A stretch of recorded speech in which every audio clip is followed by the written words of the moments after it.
Oke, selamat datang kembali di pembahasan mendalam kita. Kali ini kita langsung aja ya, bahas bagian pengantar dari buku Dan Martell, Buy Back Your Time. Judul pengantarnya aja udah, wah kuat banget ini. Bagaimana bisnis menyelamatkan hidup saya, lalu hampir menghancurkan. Kita bakal coba telusuri cerita pribadinya Martell yang penuh liku ya, dari remaja yang ya bisa dibilang bermasalah, sampai jadi pengusaha sukses tapi nyaris burnout. Dan gimana nih ngebentuk ide utama bukunya? Iya, pengantar ini emang langsung nunjukin kontras yang tajam gitu ya. Jadi kewirausahaan itu kayak pedang bermata dua buat dia.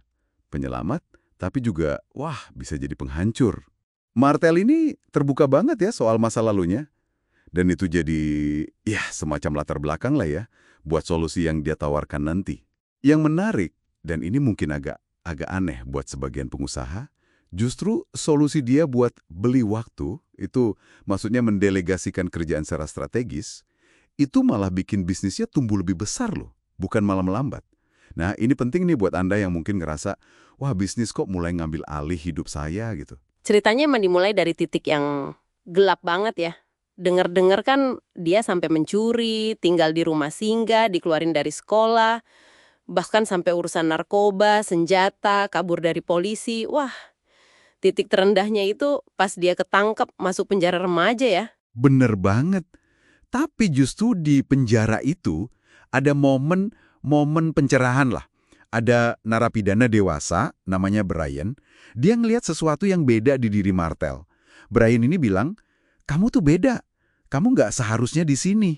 Gitu katanya. Kata-kata itu kayak, nyadarin Martel gitu. Bahwa sifat-sifat yang dulu bikin dia terjerumus kayak kreatif, berani ambil risiko, pinter ngomong, tenang di situasi kacau, itu sebenarnya model dasar pengusaha. Cuma ya selama ini dipakainya buat hal yang salah aja. Wah, itu menarik banget sih. Kok bisa ya sifat yang sama, tadinya negatif, jadi positif? Apa yang berubah selain ya arah penyalurannya itu? Nah, pertanyaan bagus itu.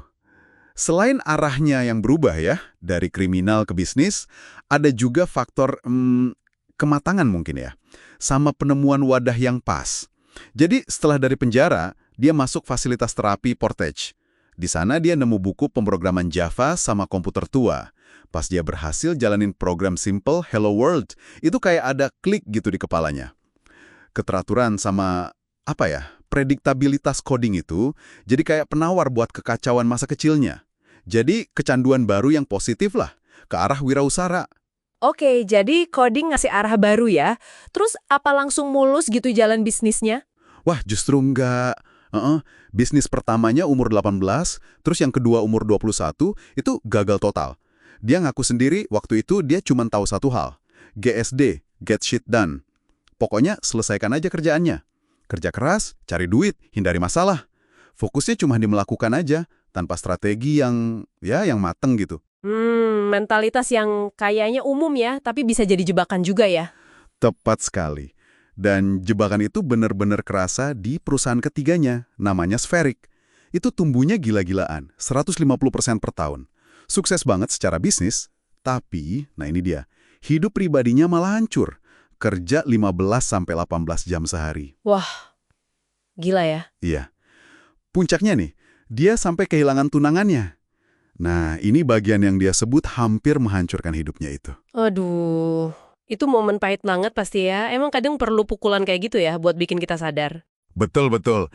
Kehilangan itu jadi semacam wake up call buat dia. Martel jadi sadar, wah ini perlu sistem buat hidup juga, bukan cuma buat bisnis. Akhirnya dia mulai tuh, baca ratusan buku, coba-coba macem-macem, cari cara gimana biar seimbang antara melakukan apa yang dia suka, ya bisnis itu, sama menjadi siapa yang dia pengen. Jadi teman yang baik, pasangan, nantinya ayah. Nah, disitulah dia nemuin prinsip inti bukunya. Pakai sumber daya secara strategis buat delegasiin tugas, biar dia bisa fokus ke hal yang paling bernilai, konsep yang dia sebut buy back your time itu. Beli kembali waktu Anda. Dan ironisnya ya, pas dia mulai terapin ini, mulai bangun tim, bangun sistem buat bebasin waktunya, Perusahaannya malah tumbuh lebih pesat. Dan dia punya lebih banyak waktu luang. Ini bukti nyata banget kan, kalau kerja lebih keras itu nggak selalu lebih baik. Justru lu kerja lebih cerdas, fokus ke tugas yang nilainya tinggi, terus delegasiin sisanya, itu bisa hasilin pertumbuhan sekaligus kebebasan. Wah, keren banget.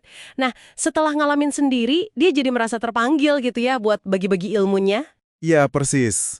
Dia sadar, wah, ini banyak nih pengusaha lain yang kejebak di mentalitas GSD yang sama kayak dia dulu. Muncullah misi dia, learn, do, teach. Belajar, lakukan, ajarkan. Dia mulai deh sharing lewat blog, pidato, bahkan sampai bangun platform kayak Clarity buat bantu pengusaha lain. Jadi pengantar ini benar-benar negasin kalau buku ini tuh lahir dari perjuangan nyata dia. Solusi yang udah teruji lah buat siapa aja yang ngerasa bisnisnya mulai membunuh mereka. Tujuannya yaitu bantu Anda bangun bisnis yang bisa dukung kehidupan, bukan malah menghancurkannya.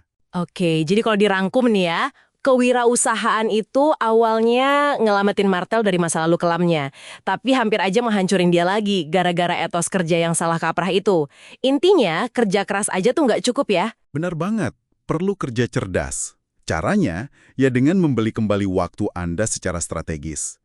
Dan ini bukan cuma soal efisiensi kerja loh, tapi lebih ke gimana membangun kehidupan yang utuh, di mana sukses bisnis sama kebahagiaan pribadi itu bisa jalan barengan. Konsep yang kuat banget ya.